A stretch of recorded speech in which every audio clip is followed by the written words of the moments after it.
Good afternoon and welcome back to Valley News Now. I'm Adam Shalafu, and by my right-hand side here is Ethan Kramer. Thanks, Mike. I think that's stage left, but on my right-hand side, and you have been my right-hand man as far as these elections go. We're continuing our series.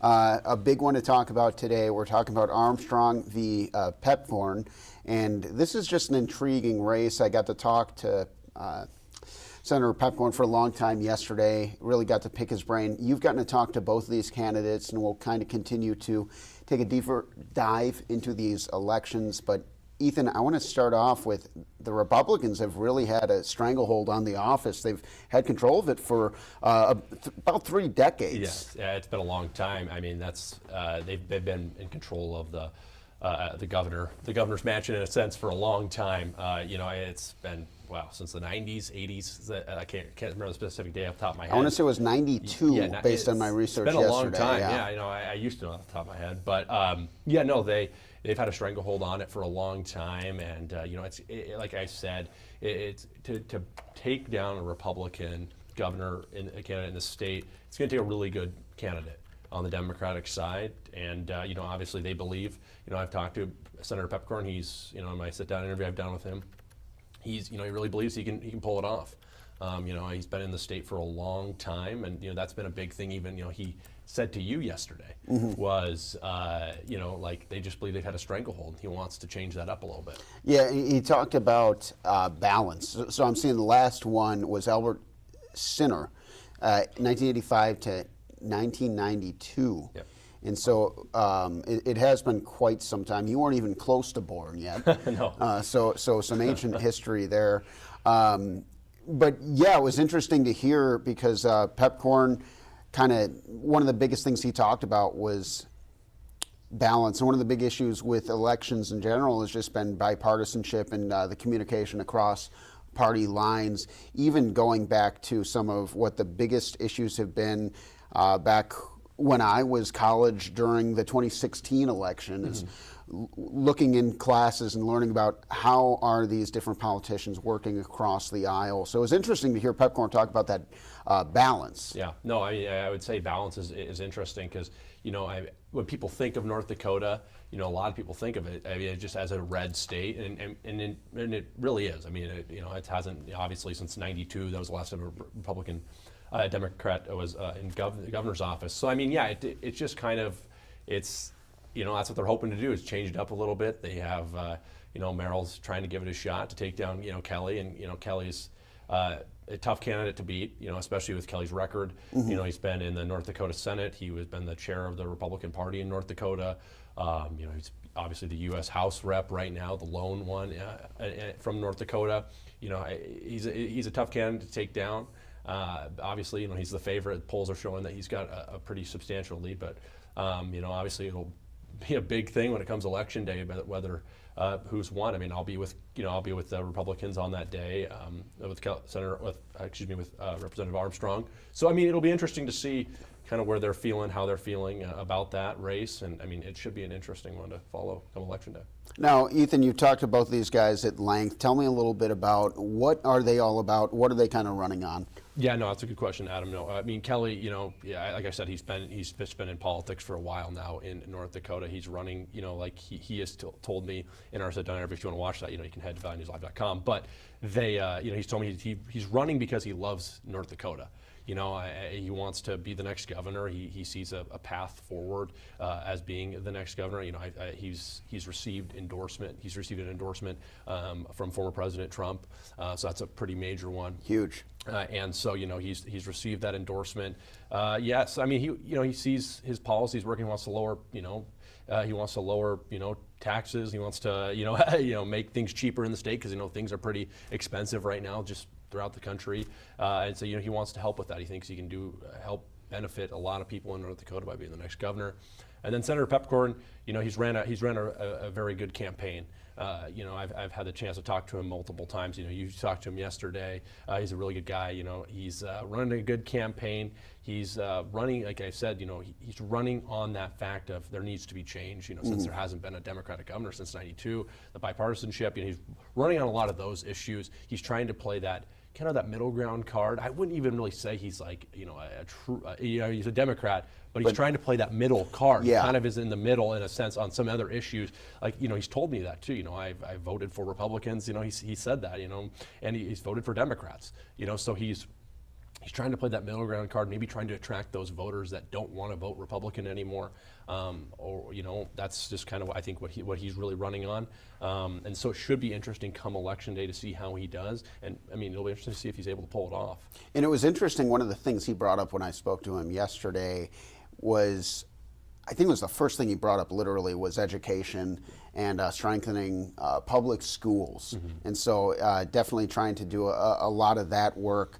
And yeah, it should be very interesting. Another thing both are really focusing on is economics. What do we know about that? Yeah, no, I mean, obviously, like I've said, I mean, it's been kind of a big point, no matter the side, Republican or Democrat. The candidate, things are, expensive when you go to the grocery store. I mean, they want to help lower those prices in North Dakota. They think, if they can get in the governor's mansion, they can help do that. Being in a big position, nationally, they're in a big spot if they're the governor of North Dakota, because obviously the one our current governor, probably will be on Trump's cabinet if Trump's elected. So I mean, this is a big role, and so I think they think that that their prices are high and that they're going to do whatever they can. They never have really said specifically what they're going to exactly do, because that's you don't really know until you get there. But I think it's a big point. Are there any other focuses for either candidate that you'd like to get into a little bit more here? Well, they've talked about property taxes and maybe basically the elimination of property taxes in North Dakota that's on the ballot this year. And that was a question asked at all the debates. I mean, that's a big question. Everybody's kind of wondering where do these major candidates stand on it. Piepkorn, I know, said as the last debate that he would vote no. And I know Kelly said he would vote yes, and that tends to be a thing. I wasn't really shocked or blown away that that's the way they wanted to vote, because Republicans tend to want it's just what they the tendency is they want the lower to the taxes and not have that tax, and Merrill just wants to vote no for it. But that's just the interesting thing. I mean, that's been a big talking point for a lot of people. They've asked that in the Senate race. They've asked that in the House race. They've asked that in local races too. And it's polarizing too. I've talked to different people who are voting Democrat or planning to vote Republican, and it is a bit of a mixed bag. Yeah. People have different opinions on it despite their political allegiances. Yeah, no, I mean, there are definitely Republicans who would vote no. I mean, it's just going to, I don't know specifically who, but there are going to be, people that will vote yes and no that maybe are Republican or a Democrat. So, I mean, it'll be interesting to see kind of come election day if that passes. I think that's actually a big one throughout the state. I think people are kind of wondering, well, I might not have to pay property taxes anymore, which would be interesting. So, I mean, that's just would be a new one. So I think that should be an interesting one to follow. And they've been, people have asked them that question, whether or not they would vote yes or no. Well, like we said, you spoke with both at length in a sit-down interview, and those are all available. Encourage everyone to go watch those full interviews. Where exactly can they find those, Ethan? Yeah, you just go to our website online. You go to the videos tab. Or you can even just search "full interview" with Kelly Armstrong, "full interview with Merrill Piepkorn." And if you want to learn more about the candidates, it's a great opportunity to do so. To learning about their backgrounds, there's some stances on political, there some policy stances, and as well as why they think they should be the next governor. So I think it's a great opportunity if you want to learn a little bit more about these candidates. And this is the last question from each interview. We are going to go ahead and start with Armstrong here. I'm going to get this video queued up. When voters head to voting booths on November 5th, why should they vote Kelly Armstrong for governor? Well, I think the single biggest answer is I absolutely love this state. I have been blessed to live here. I've been blessed to grow up here. I've been blessed to raise my family here. I've lived in the eastern part of the state. I've lived in the western part of the state. I've been engaged in the two industries that are essential to us, which is energy and ag. And I have a unique viewpoint from being in the North Dakota legislature, being in Congress, and understanding what headwinds that we face and what our future can look like. And so I'm passionate about making sure that we actually protect our greatest resource, which is every 16-year-old in a junior in high school. And all I want at the end of the day, every policy we do should be effectuated around making sure they have an opportunity to build a life, build a family, and build a career here. And so really just talking about, and both candidates talk about their passion and love for the state, really comes through with Armstrong there. Yeah, no, that's kind of really what he talked about with me multiple times. He brought that up, his love for this state. You know, that's what he says. He ran originally for office. You know, he was an attorney for a while. You know, he just said he wanted a change of scene, in a sense, a change of scenery, I guess. And you know, he thought it would be a great way to go in the political route. And you know, he just said he really loves the state of North Dakota, and he really wants to help out by being the next governor. No, I thought Piepkorn's answer was really interesting. You asked him, is there anything that you want the voters to know? And like we talked about a little bit earlier, it seemed like he really tried to appeal to the undecided voter or even Republican voters in his answer. That's a great point, because he did say, and this will play in the answer you'll hear, but he did say to me, yeah, that he does have people that are voting, that are Republicans, that are, he said, will vote for him, that he's been told. So, I mean, that's an interesting point, and it should be interesting as we come November 5th. Here's what he had to say. What are your final thoughts that you have any to voters? Well, I think that it's been extremely encouraging. And I'm encouraged by, for example, just last week I was with a group called the North Dakota Grazing Lands Association. They're ranchers. They're pretty much conservative politically, but I respect them a lot because they revere the land. They are extremely respectful of the soil. Their main job is to restore the health of the soil to its original state before we started grazing cattle on it and you know, grazing it down to nothing and then moving. But very conscientious about rotational grazing, about inputs, about cover crops, about how they manage. They don't manage their cattle. They manage their grazing land, and their cattle benefit from it. And you can do that in a profitable manner. So I want to let people know that, and they know, well, I got feedback from some of those people. Like I said, they're conservative politically, but they come up to me and said, Merrill, you know, I voted for a Republican governor every time since I can remember, but I'm voting for you. Because you can be respectful of the earth. You can be a conservationist without that kind of loaded word of environmentalist. That's kind of a loaded word.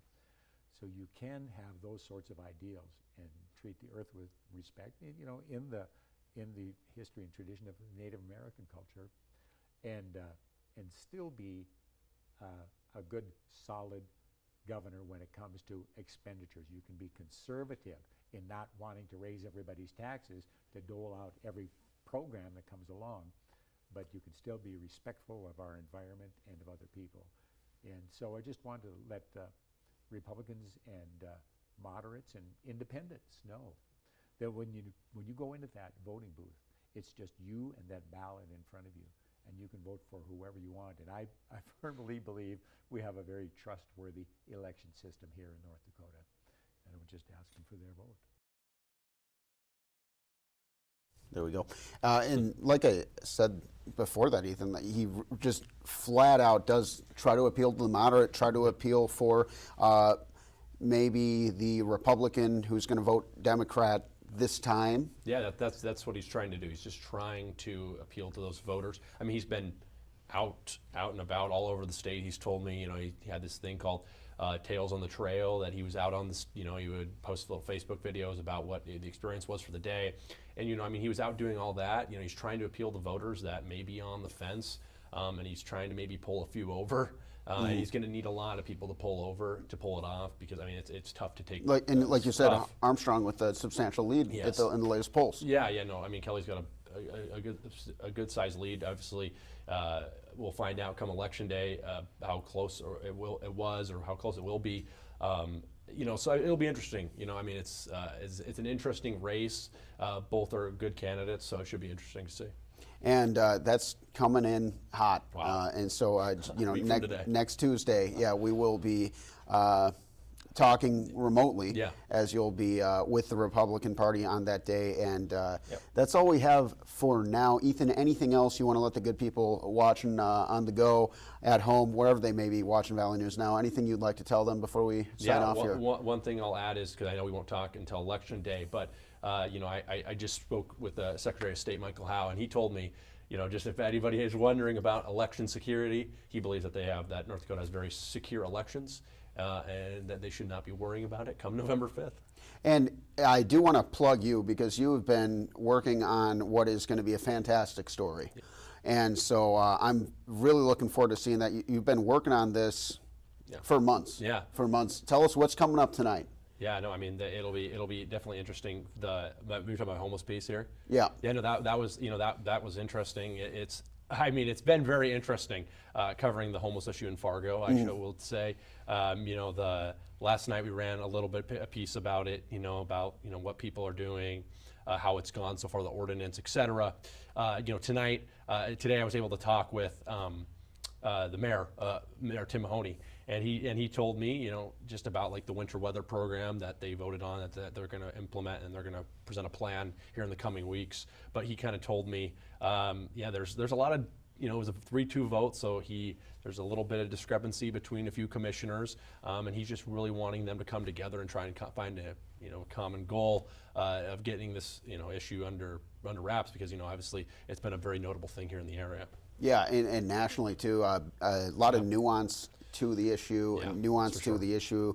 Yeah, that story is online. Yeah, if anybody wants to go watch that story, it's a 6-minute piece, but we ran it last night, and then I'll be running obviously that tonight, a little follow up of that. But if you want to go watch it and learn more about this homeless issue, we spoke to Michelle Thurnberg, I spoke to Brenda Derrig and Chandler Esslinger from the city. I spoke to Sheriff Johnner about the jailing issues if anyone were to be arrested for camping. So it's an interesting piece about whether about what the city is doing with the homeless issue and how it's going ever since the ordinance has been implemented officially. Thank you so much, Ethan. Always a pleasure, my friend. That's all for now on Valley News Now. Have a great rest of your day, and we'll see you soon.